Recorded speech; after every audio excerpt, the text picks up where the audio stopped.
اللہ اعلیٰ نبینا علیہ الصلاۃ والسلام کا تذکرہ قرآن مجید نے کئی جگہوں پہ بیان فرمایا ہے۔ نبی پاک صلی اللہ تعالیٰ علیہ وسلم نے ارشاد فرمایا ہے کہ میں ملت ابراہیم پہ ہوں۔ حضرت ابراہیم علیہ الصلاۃ والسلام کے سیرت کو، سوانح کو، ان کی زندگی کے واقعات کو قرآن مجید نے متعدد مقامات پہ بیان کیا۔ انبیاء کرام علیہ السلام 1,24,000 کم و بیش ہوئے، لیکن دین اسلام میں نبی پاک علیہ السلام کی امت میں جو مقام حضرت ابراہیم کا ہے وہ بس انہی کا ہے۔ ان کی زندگی ایک بڑی خوبصورت، بڑی منفرد اور مسلمانوں کے لیے بڑی اسوہ نور دینے والی زندگی۔ نبی پاک صلی اللہ علیہ وسلم نے فرمایا میں اپنے باپ حضرت ابراہیم کی دعا بن کے دنیا میں آیا ہوں۔ اور پھر محبوب پاک سید عالم صلی اللہ تعالی علیہ وسلم نے اپنی امت میں بھی جناب ابراہیم کے طریقے کو جاری رکھا۔ صحابہ نے قربانی کے بارے میں حضور سے پوچھا ما ہذہ الاضحیہ، یا رسول اللہ صلی اللہ علیہ وسلم یہ قربانی کیا ہے؟ تو فرمایا سنت ابیکم ابراہیم، یہ تمہارے باپ حضرت ابراہیم کا طریقہ ہے، یہ تمہارے باپ حضرت، حالانکہ قربانی نبی پاک صلی اللہ علیہ وسلم کا بھی طریقہ ہے، لیکن فرمایا تمہارے باپ حضرت ابراہیم، حضرت ابراہیم کے ذکر کو باقی رکھا۔ اللہم صلی علی محمد وعلی آل محمد کما صلیت علی ابراہیم وعلی آل ابراہیم، ان کے تذکرے کو باقی رکھا دین کے اندر۔ حضرت ابراہیم بڑی امتیازی شان والے نبی ہیں، بڑی امتیازی شان والے۔ رب کریم کا وہ دوست جس نے کوئی چیز بچا کے نہیں رکھی، ہر شے ہی اپنے رب کی بارگاہ میں پیش کر دی۔ چند چیزوں سے انسان کو بڑا پیار ہوتا ہے، گھر اسے بڑا پیارا ہوتا ہے۔ وہ بڑا خوبصورت ہوٹل، 5 سٹار ہوٹل میں رہا، وہ اسلام آباد گیا، کسی سفر پہ گیا تو بڑے اعلیٰ قسم کے اس کو کھانے ملے، بڑی چیزیں ملی، لیکن کبھی دائیں کروٹ کبھی بائیں کروٹ۔ تو ساتھ بیڈ پہ دوست تھا تو اس نے کہا صاحب سو جاؤ، تو اس نے کہا یار جو مزہ اپنے گھر میں سونے کا ہے وہ کسی اور جگہ تھوڑی ہے۔ گھر بڑا پیارا ہوتا ہے، انسان لگاؤ ہوتا ہے، جس بے تکلفی سے، سکون سے، آرام سے انسان اپنے گھر میں وقت بتاتا ہے، کہیں اور مشکل ہو جاتا ہے۔ دوسرا، انسان کو اولاد بڑی پیاری ہوتی، بڑی عجیب شے، نہ ہو تب بھی بڑا دکھ ہے، اور ہونے کے بعد بھی اس کی بڑی آزمائشیں، یہ بڑی ایک میٹھی چیز ہے۔ اولاد ایک بڑا عجیب سا میوہ ہے، پتہ نہیں یہ کس انجیکشن کا نام ہے کہ چھاتی پر چڑھ جائے تو اللہ سکون عطا فرما دیتا ہے، پتہ نہیں کس ٹھنڈی دولت کا نام رب کریم نے اولاد رکھا ہے، بڑی پیاری ہوتی ہے اولاد۔ پھر تیسری چیز انسان کی اپنی جان ہے، اور یہ اتنی قیمتی شے ہے کہ اللہ کریم نے فرمایا کہ اگر تیری گردن پہ کوئی آدمی پستول رکھ کے، تلوار تیرے گلے پہ رکھ کے کہے نا کہ رب کا انکار کر دے ورنہ مار دوں گا، تو فرمایا وقتی طور پہ میری ذات کا انکار کر پر جان بچا جا۔ اگر تم مرنے کے قریب ہو گیا ہے اور حرام شے کھائے بغیر تو بچ نہیں سکتا، مر جائے گا، تو فرمایا چل تو اس طرح کر، حرام کھا کے جان بچا، پر جان بچانا فرض ہے، ضروری ہے۔ وطن بڑا پیارا، اولاد بڑی پیاری، جان بڑی پیاری، پر حضرت ابراہیم سے رب کریم نے فرمایا چل ابراہیم کوئی چیز دے، تو کہا یا اللہ تینوں ہی تیرے نام پہ قربان کرتا ہوں، تیری ہوئی ساری، ہر شے تیری۔ حضرت ابراہیم نے دین کے لیے، آپ شہر بابل کے قریب پیدا ہوئے، وہاں سے مصر آئے، مصر سے فلسطین آئے، اور فلسطین سے آ کر کے کعبہ آباد فرمایا۔ زندگی سفروں میں گزری، سفر ایک تکلیف والی چیز ہے، پر حضرت ابراہیم نے وطن چھوڑ دیا، گھر چھوڑ دیا۔ جان بڑی عزیز ہوتی ہے اصل میں نا، جب انسان جد و جہد کرتا ہے نا دین کے لیے تو اس کے رستے میں بڑی چیزیں آتی ہیں، کبھی اولاد، کبھی گھر، کبھی باہر، کبھی حکومتیں، کبھی سیاستیں، کبھی چدراہٹیں، اس کے رستے میں بڑا کچھ آتا ہے اور اسے ہر چیز کو فیس کرنا پڑتا ہے۔ گھر کے اندر بھی جنگ ہوتی ہے اور گھر کے باہر بھی لڑائی ہوتی ہے، یہ آسان ہے ہی نہیں۔ ہم تو خیر ہتھیار چھوڑ کے پھینکنے والے لوگ ہیں، ہم بھولے بھالے لوگ ہیں، ہم کہتے ہیں میں نے تو کہا تھا مہندی نہ کرو پر بیٹے نہیں مانے، بولے جو ہوئے۔ اسی طرح حالانکہ اگر وہ بیٹا کہے نا کہ ابا جی لاؤ زندگی میں سارا کچھ میرے نام کرو، تو پھر ہم بولے نہیں ہوتے، اور اس وقت ہم تیز ہوتے ہیں، کہتے ہیں یہ کیسے ہو سکتا ہے، ہاتھ کاٹ کے دے دوں۔ اس وقت نہیں، دین کے معاملے میں بولے ہوتے ہیں۔ بیٹا بد مذہب کے پاس جا رہا ہے تو اس وقت ہم بولے بھالے ہیں، کوئی عرض نہیں، لیکن اگر وہ اپنی پسند کی شادی کرے ہمیں کراس کر کے، پھر ساتھ ہی ہم تیز ہو جاتے ہیں۔ تو حضرت ابراہیم نے جب دین کے لیے نکلے تو جد و جہد کی، گھر کے اندر بھی گھر کے باہر بھی۔ آپ کے والد کا نام تارخ ہے، وہ توحید پرست تھے، ایماندار تھے، پرہیزگار تھے۔ آپ کے چچا کا نام آزر ہے، وہ بت پرست تھے، بت بیچا کرتے تھے۔ حضرت سیدنا ابراہیم علیہ السلام جب میدان عمل میں نکلے تو حضرت ابراہیم علیہ السلام نے اپنے گھر سے جہاد شروع کیا. لڑنا پڑا گھر کے اصولوں سے. چچا نے جو رواج بنائے ہوئے تھے اس رواج سے ٹکرائے. فرمایا میں اپنے گھر کے اندر یہ بت پرستی نہیں ہونے دیں گا. چچا کو ایک دفعہ نہیں بار بار 100 دفعہ سمجھایا. آپ کا چچا بت بنا کے بیچا کرتا تھا. حضرت ابراہیم علیہ السلام تھوڑے بڑے ہوئے تو کہنے لگا کہ چلو میرے ساتھ, تم بھی بت بیچنے ہیں, ہمارا کاروبار ہے. حضرت ابراہیم ساتھ نکلے تو بت پکڑا ہے. گندے پانی کے اندر اس بت کو ڈبوتے ہیں. کہتے ہیں کسی نے خریدنا ہے تو خرید لو, نہ یہ نفع دے سکتا ہے نہ نقصان دے سکتا ہے. جو اپنا آپ نہیں بچا سکتا تمہیں کیا بچائے گا, خریدنا ہے تو خرید لو. چچا کہنے لگا تو کاروبار چمکا رہا ہے کہ تباہ کر رہا ہے. گھر میں بڑے معاملات خراب ہوئے, جھگڑے ہوئے, لیکن حضرت ابراہیم علیہ السلام ایک منٹ کے لیے بھی اپنے گھر کے اندر بھی کمپرومائز کرنے کو تیار. یہ تھوڑا مشکل میں نے پہلو چھیڑ دیا ہے, یہ تھوڑا مشکل پہلو چھیڑ دیا ہے. تھوڑا سمجھدار آدمی ہے پر بیوی سے پردہ نہیں کرا سکتا. سیانا ہے, پنچایت کا بندہ ہے, جو اس سے آپ کہیں گے وہ بات یہ سنائے گا, لیکن کہتا نہیں جی میں نے کوشش کر لی ہے. کس قسم کی کوشش ہے صاحب, کیسے ہو گیا؟ حضرت ابراہیم علیہ السلام نے گھر کے اندر سے فرمایا نہیں کرنے دوں گا. گھر کے اندر بھی ٹکرائے. فرمایا تم جو بھی ہو پاش کیا چچا کے اصولوں کو, اور باہر جب نکلے تو صرف علاقے کے چیئرمین سے نہیں ٹکرائے, ایم پی ایم این اے وزیر مشیر سے نہیں ٹکرائے. سپر پاور نمرود دنیا کا واحد حکمران تھا اس وقت, دوسرا کوئی حکمران ہی نہیں تھا. اکیلے حکمران سے جا کر ٹکرائے.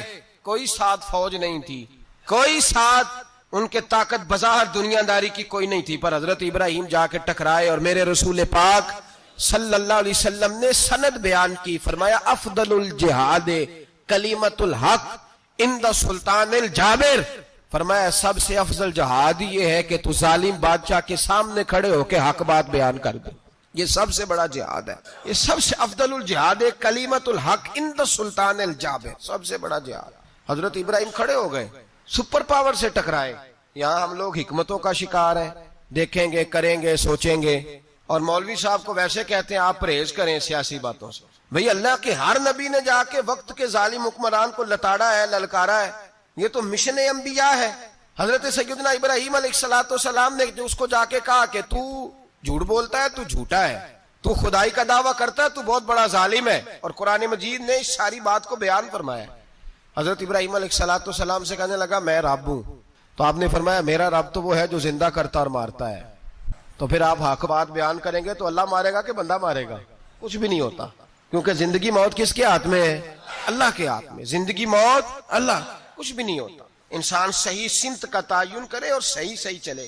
حضرت علی شیر خدا سے کسی نے کہا تھا کہ آپ کے بڑی دشمنی ہے, کوئی محافظ رکھ لیں. آپ فرمانے لگے موت خود بہت بڑی محافظ ہے, وقت سے پہلے آتی ہی نہیں. بڑی محافظ ہے, وقت سے پہلے.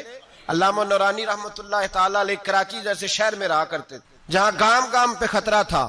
لوگوں نے کہا حضرت اتنے بڑے لیڈر ہو, آپ کی جماعت کی 62 سیٹیں ہوئی قومی اسمبلی میں, ایک ایسا وقت بھی آیا تو کوئی ایک آدمی بندوق والا.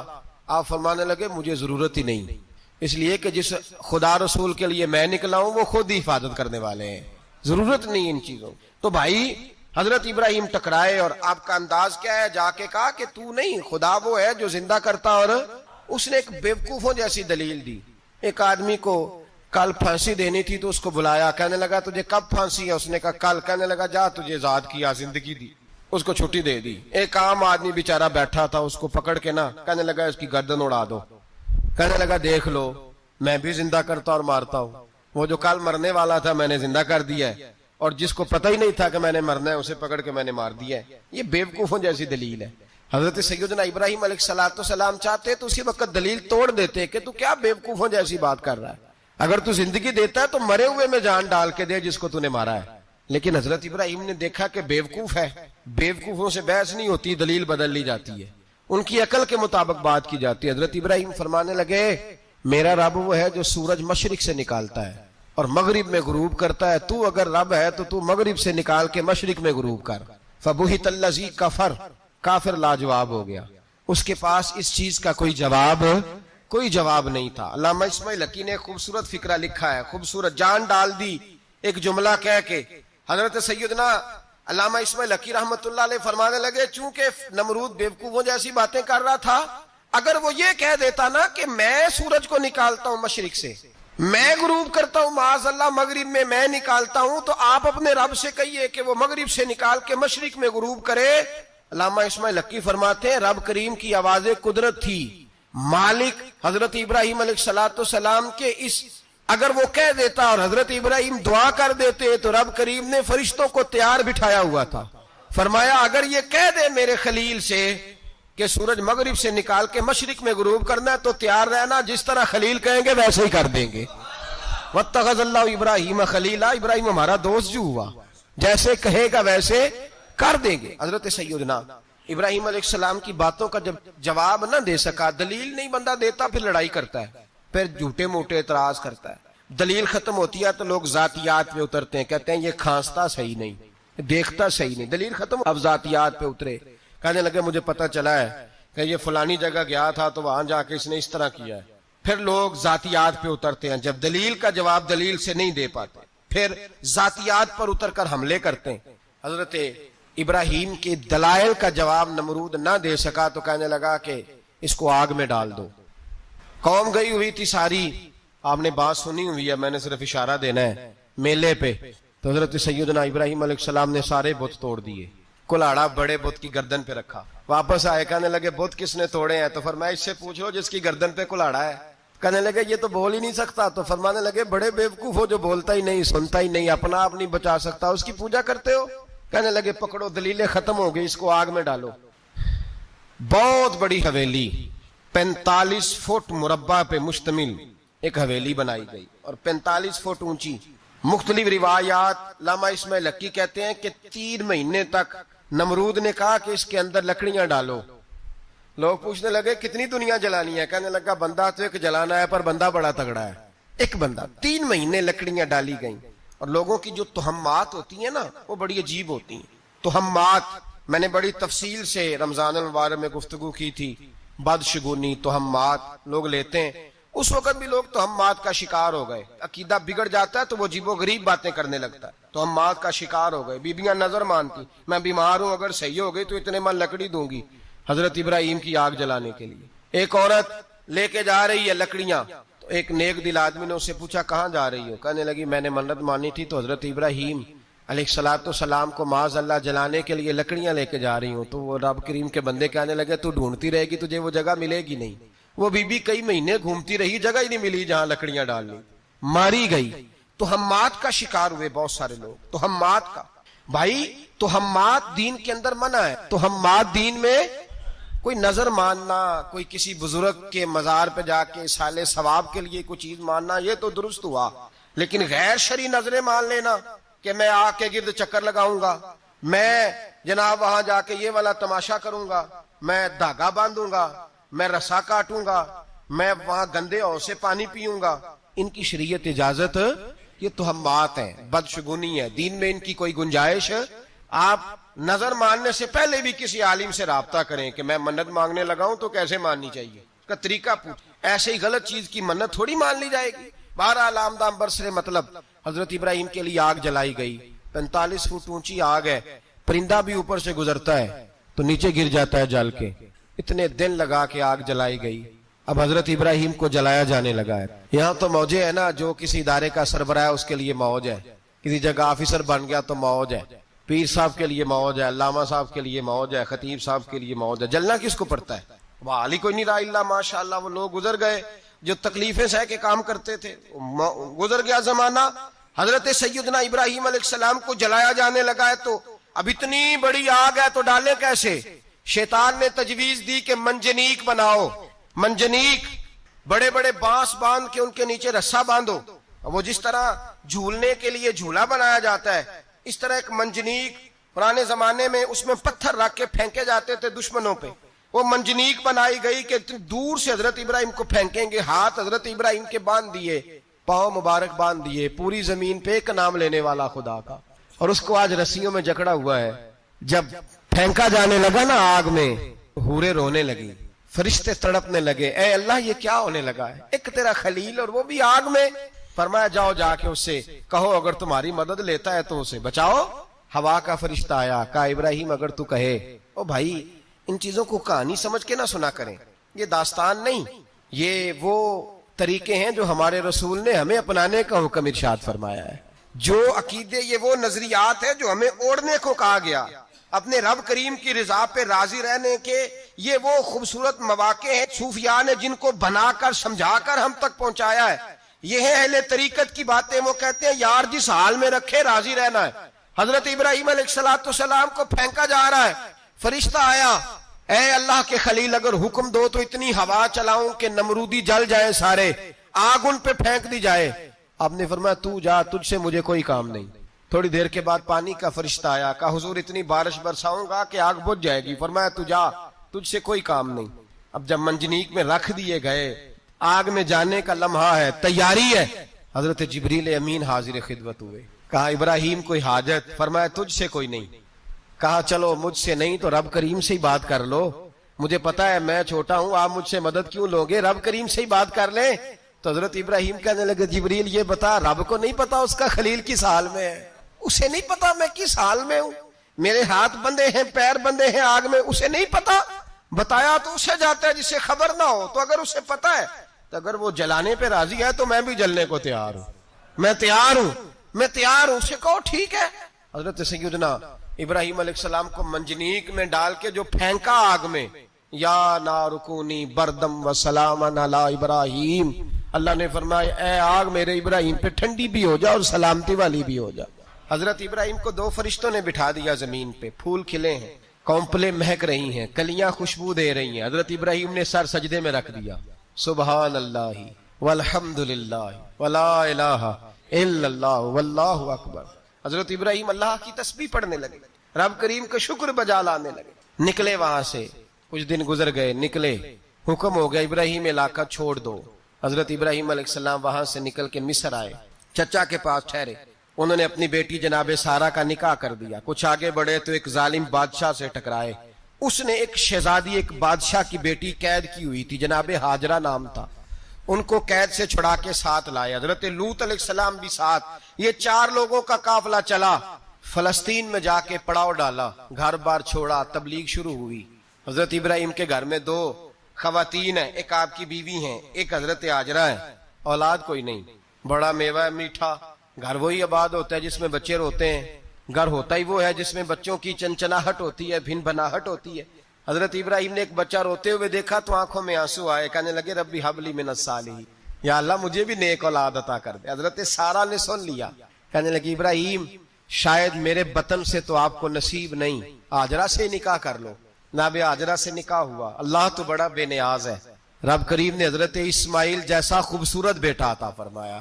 بیٹا کالا سیاہ بھی ہو تو سینے کی ٹھنڈک ہوتا ہے، پر یہ تو وہ بیٹا ہے جس کی پیشانی میں نور محمدی چمکتا ہے صلی اللہ علیہ وسلم. حضرت سیدنا اسماعیل علیہ اتنے خوبصورت. اب جس بیوی کے ہاں بیٹا تھا، بیٹھنا اٹھنا بھی زیادہ اس کے پاس، آنا جانا بھی اس کے پاس، توجہ ادھر ہو گئی.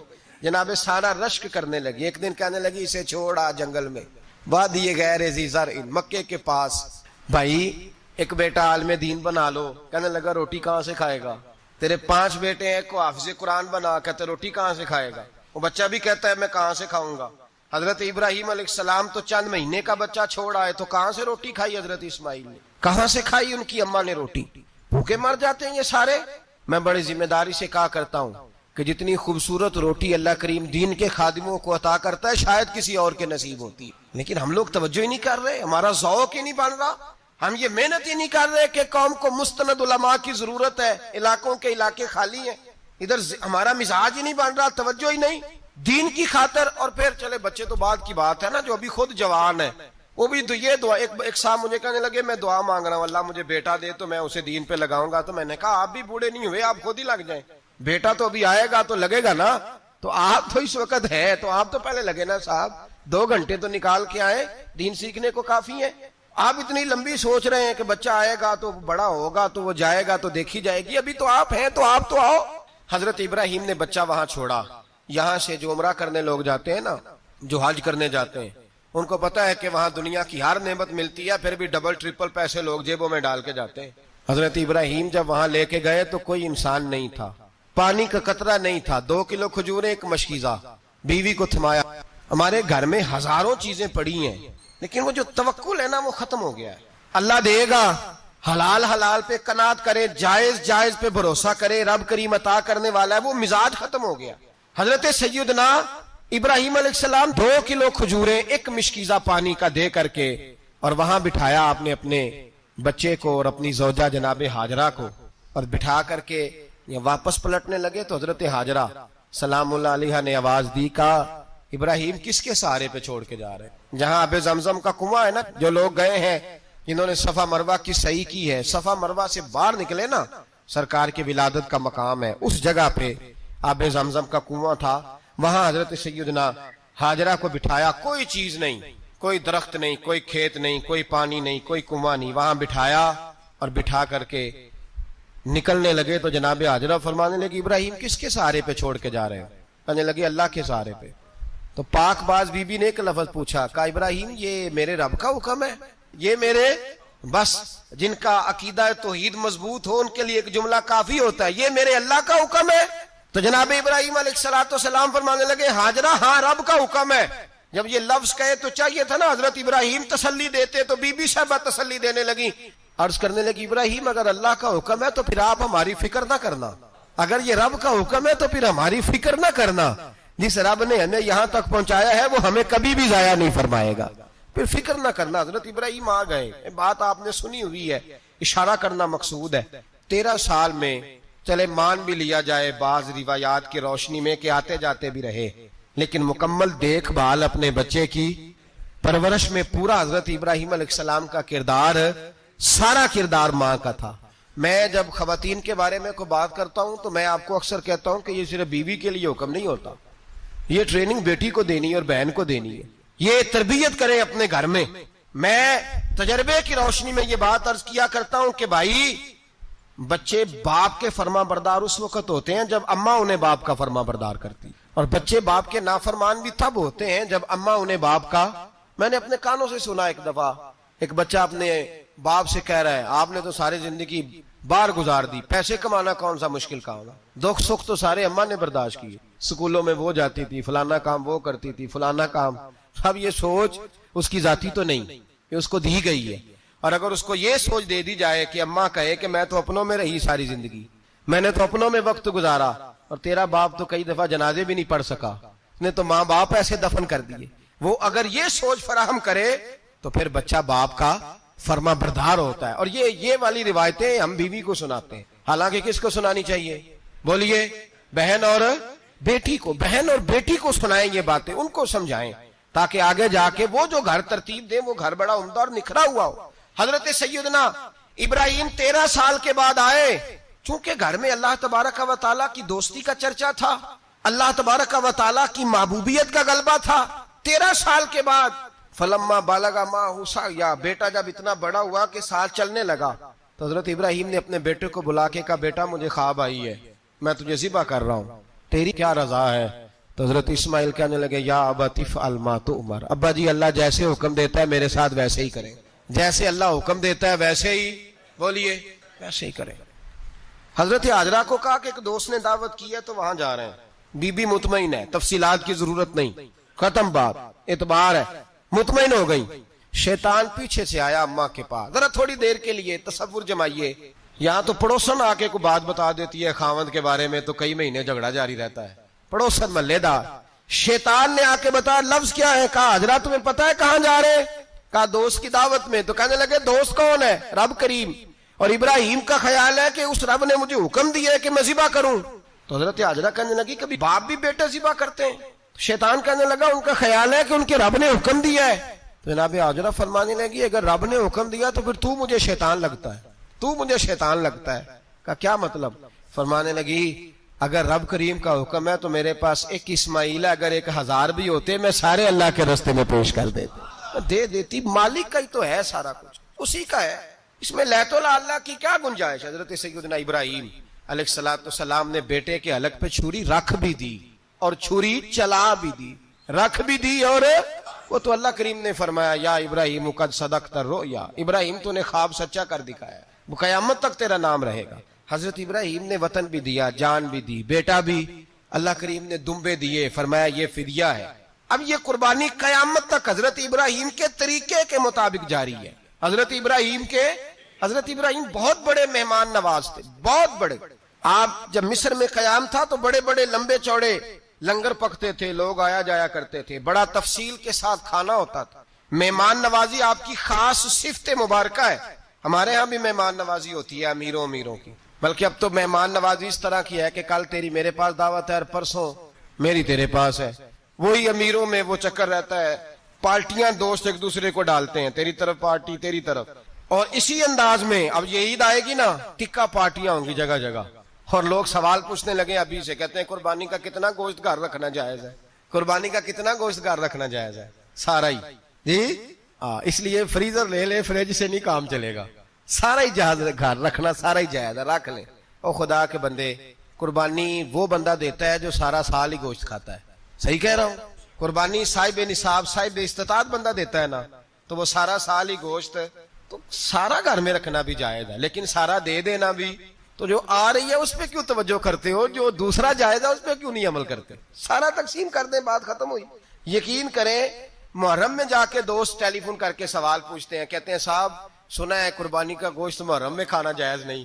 میں کہ نہیں، ربیع الاول چ بھی جائز جے، رجب رمضان تک کھاؤ، کوئی بندہ نہیں منع کرتا، اس لیے کہ کسی کو دینا تو پسند ہی نہیں۔ یا پھر اس میں سے جو خاص خاص چیزیں ہیں وہ اپنی فریج میں، اور باقی جو ہے وہ دوسروں کے لیے۔ یہ کیا طریقہ ہے ہمارا؟ اور اسی پہ عمل ہے۔ اللہ تبارک و تعالی ہمیں سمجھنے کی توفیق عطا فرمائے۔ حضرت ابراہیم بہت بڑے مہمان نواز تھے، صرف قربانی نہیں دیتے تھے، سارا سال بہت سارا لنگر، بہت سارا کھانا پینا، بہت ساری چیزیں جاری رہتی تھی۔ اور جتنے غریب لوگ تھے فلسطین کے، ان کو پتا تھا کہ حضرت ابراہیم علیہ السلام کا لنگر جاری ہے۔ فلسطین میں جب آپ کا قیام تھا، ایک دفعہ ڈھیروں مہمان آ گئے اور کھانے کو کوئی چیز نہیں۔ حضرت سارہ اور جناب ہاجرہ دونوں اس وقت موجود تھیں۔ وہ کہنے لگی ابراہیم بہت سارے مہمان آ گئے تو کیا کریں؟ جناب سارہ کہنے لگی کس طرح کر کے ان کی مہمان نوازی کرنی؟ اور حالات یہ ہیں کہ قحط پڑا ہوا ہے فلسطین میں، مصر میں، دور دراز علاقوں میں۔ تو حضرت ابراہیم کہنے لگے یہ اللہ کے مہمان ہیں اور ہمیں رب کریم کا بندہ سمجھ کے آ گئے، اللہ ہی بندوبست کرے گا۔ فرمانے لگے میرا مصر میں ایک دوست ہے، وہ قحط کے دنوں میں غلہ جمع کر لیتا ہے، میں اس کی طرف پیغام بھیجتا ہوں، مجھے امید ہے وہاں سے غلہ ملے گا۔ 2-3-5 اونٹ والے غلام بلائے اور ان کو کہا کہ جاؤ غلہ لے آؤ مصر کے دوست سے۔ وہ لوگ کہتے ہیں ہم غلہ لینے گئے، وہاں جب پہنچے تو حضرت ابراہیم خلیل اللہ علیہ السلام کا پیغام دیا تو آپ کا وہ دوست کہنے لگا غلہ تو بے شمار تھا، مجھے خبر نہیں تھی کہ حضرت ابراہیم کا پیغام آئے گا، تو میں تو سارا تقسیم کر چکا ہوں، لوگ لے گئے، اب تو کوئی شے نہیں۔ اب وہ خالی آ گئے 5 کے 5 اونٹ۔ جب خالی آئے تو حضرت ابراہیم کی حویلی کی دیواریں چھوٹی چھوٹی تھیں، ان غلاموں میں سے، خادموں میں سے، آپ کے ان چاہنے والوں میں سے ایک کہنے لگا یار وہ غریب تو انتظار کر رہے ہوں گے کہ غلہ لینے گئے ہیں، ہمیں روٹی ملے گی۔ چھوٹی چھوٹی دیواریں ہیں، وہ جب دیکھیں گے نا خالی آ گئے تو انہیں تکلیف ہوگی، اس طرح کرو بوریوں میں ریت بھر لیتے ہیں، ریت بھر کے لے جاتے ہیں، بعد میں اندر رکھ کے انہیں سمجھا بہلا لیں گے یا حضرت ابراہیم کو بتائیں گے، وہ خود ہی ان لوگوں کی دل جوئی فرمائیں گے۔ اب غلہ کی جگہ ریت بھر کے اونٹوں پہ رکھ کے لائی گئی، لا کے بوریاں جب رکھ دی گئیں، حضرت ابراہیم علیہ السلام دوپہر کے وقت آرام فرما رہے تھے۔ بی بی سارہ اٹھی، کہتی ہیں جب میں نے دیکھا نا کہ بوریاں پہنچ گئی ہیں تو گئی، غلام کو ساتھ لیا اور اس کو جب کھولا نا تو کہتی اتنی حسین گندم میں نے پہلے کبھی دیکھی نہیں تھی، اتنا پیارا دانا میں نے کبھی ملاحظہ ہی نہیں کیا تھا۔ فرماتی ہیں جب اس کو پیس کر چکی میں روٹیاں پکائیں تو خوشبو دور دور تک پھیل گئی، اعلیٰ غذا بنی، بڑے بڑے کھانے بیویوں نے مل کے پکائے، چن دیے گئے۔ حضرت ابراہیم اٹھے تو لوگ کھانا کھا رہے ہیں، سجدہ شکر ادا کیا، اور جب سجدے میں گئے تو وہی آنے لگی، پھر رونے لگے۔ جب پلٹ کر باہر تشریف لائے تو جناب سارہ کہنے لگی ابراہیم تمہارا مصری یار بڑا اچھا ہے، اس نے اتنی اعلیٰ گندم بھیجی ہے کہ اتنی تو میں نے پیاری گندم کبھی دیکھی نہیں۔ جناب ابراہیم مسکرائے، فرمانے لگی سارہ یہ مصری یار نے نہیں بھیجی، یہ میرے عرشی یار نے بھیجی ہے، یہ میرے عرشی یار نے بھیجی ہے۔ بھائی مہمان نوازی مزاج تھا، لٹا دینا مزاج تھا، دوسروں کی اشکشوئی مزاج تھا۔ حضرت ابراہیم علیہ السلام کا طریقہ ہے قربانی، حضور نے ان کا طریقہ بیان کیا۔ اگر سال کے بعد قربانی دینا ان کا طریقہ ہے تو سارا سال غریبوں کو روٹی دینا بھی حضرت ابراہیم کا طریقہ ہے، سارا سال غریب کی نوکری کرنا یہ بھی حضرت ابراہیم کا طریقہ ہے، بھوکے کو کھانا کھلانا یہ بھی۔ میرے مصطفیٰ کریم سید عالم صلی اللہ علیہ وسلم سے صحابہ نے پوچھا حضور بہترین مسلمان کون ہے؟ بہترین مسلمان، تو حضور نے فرمایا جو سلام لینے میں پہل کرے اور غریب کو روٹی کھلانے میں سب سے اچھا ہو، وہ بہترین مسلمان ہے، زبردست مسلمان۔ ہمارے ہاں دعوتیں ہوتی ہیں تو امیروں کی، افطاریاں ہیں تو امیروں کی، اور میرے مصطفیٰ کریم علیہ السلام نے فرمایا بدترین دعوت ہے جس میں امیر بلائے جائیں غریب نہ بلائے جائیں، وہ بدترین دعوت حضرت ابراہیم کا طریقہ رہا، ساری زندگی مہمان نوازی۔ اور دوسرا ان کا مزاج تھا، اللہ سے پیار ہو گیا تھا نا، جب رب کریم سے محبت ہوتی ہے نا اور محبت کا احساس ہوتا ہے دل میں، پھر سجدے لمبے ہوتے ہیں۔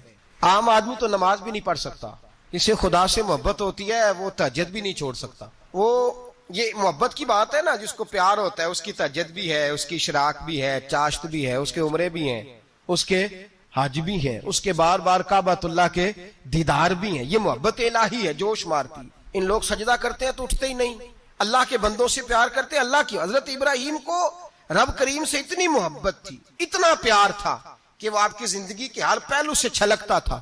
ایک وقت ایسا آیا کہ اللہ تعالیٰ نے حضرت ابراہیم کو بہت زیادہ مال عطا فرمایا، اتنے اونٹ گنے نہیں جاتے، گائیں اتنی زیادہ کہ شمار نہیں ہوتی، بکرے بکریاں اتنی زیادہ کہ شمار، بہت زیادہ مال اللہ نے عطا فرمایا۔ اور ابھی کچھ عرصہ پہلے آپ پیچھے جائیں نا تو جو لفظ مال تھا وہ روپے پہ تو بولا ہی نہیں جاتا تھا، وہ جانوروں پہ بولا جاتا تھا۔ بہت زیادہ مال اللہ نے دیا، بکریاں، گائیں، اونٹ، بیل، بڑا کچھ۔ تو رب کریم نے فرشتوں سے فرمایا کہ واتخذ اللہ ابراہیم خلیلا، ابراہیم میرا دوست ہے۔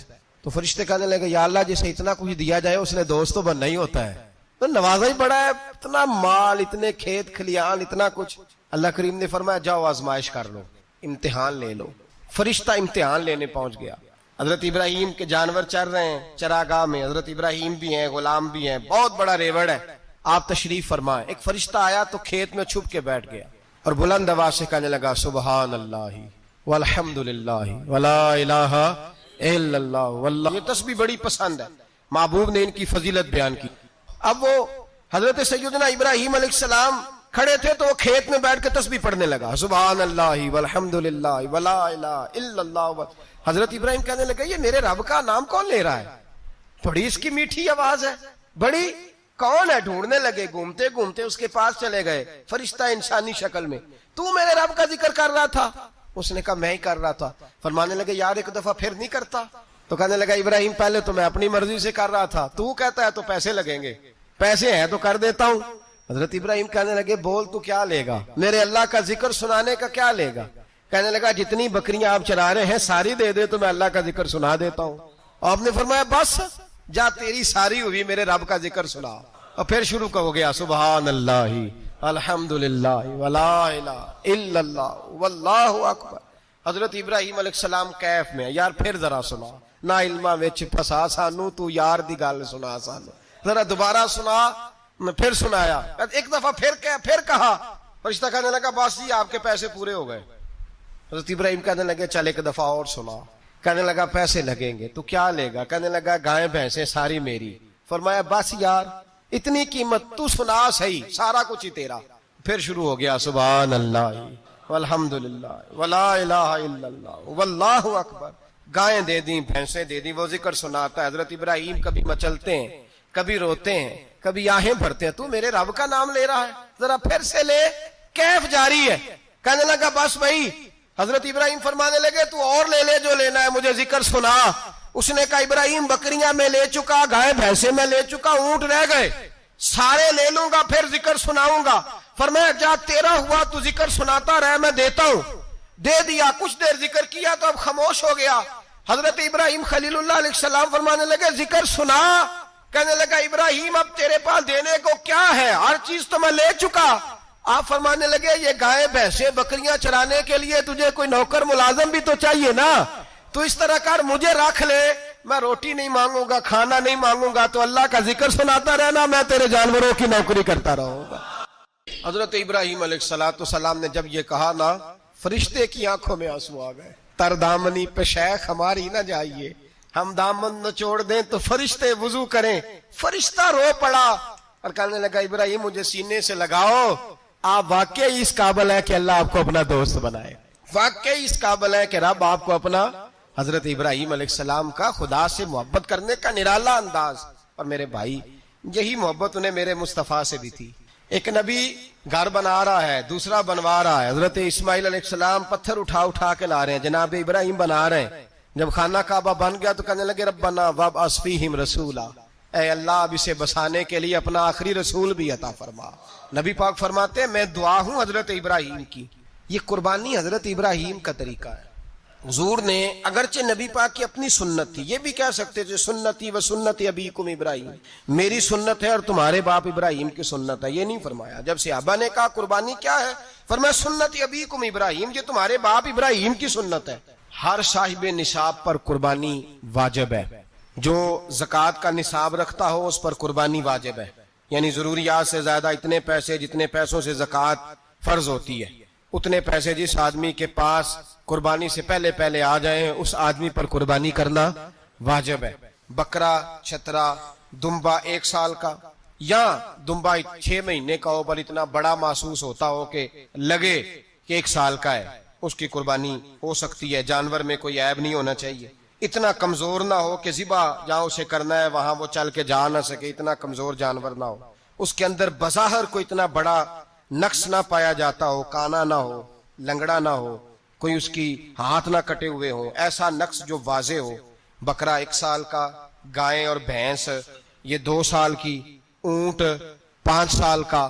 اب اس میں یہ ہے کہ ہمارے بہت سارے دوست چونکہ ہم دیہاتی لوگ ہیں تو پوچھتے ہیں کہ دوندا نہیں ہے تو چوگا نہیں ہے، تو یہ ہماری پنجابی کی اصطلاحات ہیں، پنجابی کی۔ شریعت اسلامیہ نے سال بتائے ہیں، یہ تو ہم نے اپنی آسانی کے لیے یا دیہاتوں میں جو ماحول تھا اس طرح کا جانور لیں، خوبصورت جانور لیں۔ جو نصاب ہے وہ بھی میں نے آپ کو بتایا، لیکن ایک اور پہلو بھی ہے۔ نبی پاک صلی اللہ علیہ وسلم پہ زکوٰۃ کبھی فرض نہیں ہوئی، کبھی حضور پہ زکوٰۃ فرض نہیں ہوئی۔ نبی پاک صلی اللہ علیہ وسلم کے پاس اتنا سرمایہ کبھی اکٹھا ہوا ہی نہیں کہ زکوٰۃ فرض ہو، لیکن نبی پاک کے صحابہ فرماتے ہیں کہ مدینے کے 10 سالوں میں اللہ کے رسول نے ہر سال قربانی فرمائی ہے، ہر سال قربانی دی۔ اور جس سال حضور حج کرنے گئے اس سال اللہ کے نبی نے 63 اونٹ ذبح فرمائے، اور حضور صلی اللہ علیہ وسلم جب اونٹ ذبح کرنے لگتے نا تو صحابہ کہتے ہیں اونٹ خود دوڑ کے حضور کے سامنے آ کے لیٹ جاتا، اور نبی پاک اسے ذبح کرتے اور فرماتے ہیں ایک دوسرے کو دھکے دیتے اونٹ کے، پہلے میں نے جانا ہے ذبح ہونے کے لیے، پہلے میں نے، انہیں پتا تھا کہ جو مصطفیٰ کے ہاتھوں ذبح ہوگا وہ تو دائمی زندگی پا جائے گا، یہاں بھی وہاں بھی زندہ۔ 63 اونٹ ذبح کیے۔ ایک اونٹ میں کتنی قربانیاں ہوتی ہیں؟ 7۔ اب 63 کو 7 سے ضرب دو گے تو کتنی بنے گی؟ اور پھر نبی پاک صلی اللہ علیہ وسلم نے 10 سال مدینہ منورہ میں قربانی دی، ہر سال۔ اب وہ 63 اونٹ، ایک اونٹ میں 7 قربانیاں، ہر سال یہاں قربانی۔ اور مولا علی شیر خدا فرماتے ہیں نبی پاک 2 قربانیاں دیتے۔ میں نے کہا حضور 2 جانور ذبح کر رہے ہیں آپ، تو حضور نے فرمایا ایک میری طرف سے، ایک میری امت کی طرف سے، غریبوں کی طرف سے۔ اور حضرت علی کو حضور نے وصیت فرمائی تو 2 دیا کرے گا۔ یا رسول اللہ صلی اللہ علیہ وسلم میں غلام ہوں، خادم ہوں۔ حضور نے فرمایا علی ایک تو نے اپنی دینی ہے، ایک میری طرف سے دینی ہے۔ 2 قربانیاں۔ مولا علی نے بھی ساری زندگی 2 قربانیاں دی۔ حضرت علی بھی مال کے نصاب نہیں تھے، اپنا مکان ہی نہیں تھا، کوئی کاروبار نہیں تھا، کئی دن فاقے رہتے تھے، پر قربانیاں کتنی دیتے تھے؟ 2۔ ہمارے پاس ویسے اگر سسرال میں، میکے میں، کزنوں میں کچھ شادی ہو جائے تو 50-60 ہزار کا خرچہ برابر ہے، وہ پکا ہے۔ اور قربانی کی باری غریب ہو گئے، سارے غریب ہو گئے، کہتے نہیں یہاں مشکل ہے۔ او خدا کے بندے، اللہ کے ساتھ تجارت کر، اس کے رستے میں 1 دے گا، رب تجھے 70 گنا اضافہ کے ساتھ عطا فرمائے گا۔ قربانی مال کے نصاب پہ ہے۔ کوشش کیا کریں کہ اللہ کے رستے میں جب دینا ہو پھر لیت اللہ سے بچیں، خوبصورت جانور لائیں۔ جن کو اللہ نے توفیق دی ہے ان کے لیے نصیحت ہے، جن کو اللہ نے توفیق دی۔ میں نے اپنے حضرت صاحب کو دیکھا ہے، وہ کہتے تھے کئی جانور اللہ نے بڑا نوازا ہے، کہتے ایک میرا ہے، ایک میرے ماں کا، ایک میرے باپ کا ہے، ایک میرے فلاں استاد صاحب کا، ایک میرے پیر صاحب کا ہے۔ یہ جانور غوث اعظم جیلانی کا نام کا دے رہا ہوں۔ اور پھر ایک بڑا خوبصورت جانور بندہ ہوتا اور حضرت خود ان کو چارہ ڈال رہے ہوتے، تو حضور یہ کیا ہے؟ فرمانے لگے یہ میں رسول اللہ کے نام پہ قربان کروں گا، یہ نبی پاک کے نام پر قربان کیا جائے گا۔ جن کو اللہ نے حیثیت دی ہے وہ کوشش کریں اپنے محبوب کی طرف سے بھی قربانی کریں، نبی پاک کے نام کی قربانی دے، خوبصورت سا جانور پیارا، پھر اس کی خدمت ہو، پھر اس کی قربانی دی جائے اور نبی پاک کے نام پر قربانی دی جائے۔ حضور نے خود وصیت فرمائی حضرت ابو بکر صدیق کو، قربانی بڑا حسین عمل ہے۔ اور میرے نبی پاک صلی اللہ علیہ وسلم نے ناراضگی بھی فرمائی، ذرا خوگر حمد سے تھوڑا سا گلا بھی سن لے۔ میرے حبیب نے فرمایا جو طاقت کے باوجود قربانی نہ کرے وہ ہماری عیدگاہ میں عید کی نماز پڑھنے نہ آئے، وہ نہ آئے۔ اور یا رسول اللہ جو کرے گا، فرمایا قربانی کے جانور کا خون کا قطرہ بعد میں زمین پہ گرے گا، اللہ اس کے سارے گناہ پہلے معاف فرما دے گا، اللہ اس کے سارے گناہوں کو بخشے گا۔ قربانی کریں، خوبصورت انداز میں کریں اللہ کی رضا کے لیے. بزرگوں نے لکھا ہے 3 حصے کرو گوشت کے, ایک گھر میں رکھو, ایک رشتہ داروں میں بانٹو, پڑوسیوں میں بانٹو, اور تیسرا فقط غریبوں کو دو. لیکن میں اکثر یہ سوچتا ہوں کہ ہمارے ہاں قربانی کرتا ہی وہ ہے جن کے گھر میں ہر جمعرات کو چھوٹا گوشت پکتا ہے, اور جن کے گھر میں ہفتے میں 3 دفعہ مرغی کا گوشت پکتا ہے, وہی تو قربانی دینے کے قابل ہوتے ہیں. تو وہ بھی اگر قربانی کے بکرے میں سے بھی تیسرا رکھنا چاہیں تو اجازت تو ہے, میں نے کہا سارا رکھنے کی بھی اجازت ہے. لیکن اگر آپ مہربانی کریں, کوشش کریں کہ یار ہم تو سارا سال ہی کھاتے ہیں, اور ہمارے یہاں جو گوشت تقسیم ہوتا ہے نا وہ بھی باری لگی ہوئی ہے, ادھر سے پلیٹ آئی تھی گوشت کی تو ادھر سے بھر کے چلی گئی. بھئی اس نے کی ہے, اس کو بار بار گوشت دینے کا کیا مطلب ہے؟ آپ یہ دیکھیں عزیزوں میں, رشتہ داروں میں, اور میں اگر تھوڑا سا آپ کی توجہ کرانے میں کامیاب ہو جاؤں تو سفید پوش لوگوں کو دیکھیں. کچھ سفید پوش ہیں, سفید پوش جن کے اوپر قرضے ہیں, بیماریوں نے جکڑ لیا ہے, گھر میں بڑے بڑے سخت مریض آ گئے ہیں. سفید پوش پہلے دیا کرتے تھے, آپ ان سے پوچھتے ہیں صاحب قربانی, تو بات کو ٹالتے ہیں. وہ کہتے ہیں سوچ رہا ہوں کوئی حصہ ڈال جائے. پردہ پوشی کرتے ہیں, کہتے ہیں کہیں حصہ رکھا ہوا, پردہ پوش. اکثر وہ لوگ قربانی نہیں دے پاتے, اکثر دیا کرتے تھے اب نہیں دے پا رہے. کیوں؟ اس لیے کہ مشکلات ایسی آ گئیں. ان لوگوں کا خیال کریں, ان کے گھروں تک گوشت پہنچا کے آئیں, ان پر توجہ کریں. وہ سفید پوش آدمی کبھی ذکر نہیں کرے گا. کچھ تو ایسے ہیں جو خود پہنچ جاتے ہیں کہ ہمیں گوشت دیا جائے, لیکن کچھ سفید پوش ہیں لا یسألون الناس الحافا. اللہ فرماتے ہیں کچھ لوگ لپٹ لپٹ کے سوال نہیں کرتے, سفید پوشی کا بھرم رکھتے ہیں, کا مزاج نہیں. ان کی طرف دیکھیں, اپنے رشتہ داروں کو دیکھیں, خاص کر ان رشتہ داروں کو دیکھیں جن کا آپ کو پتہ ہے کہ غریب ہیں, مجبور ہیں.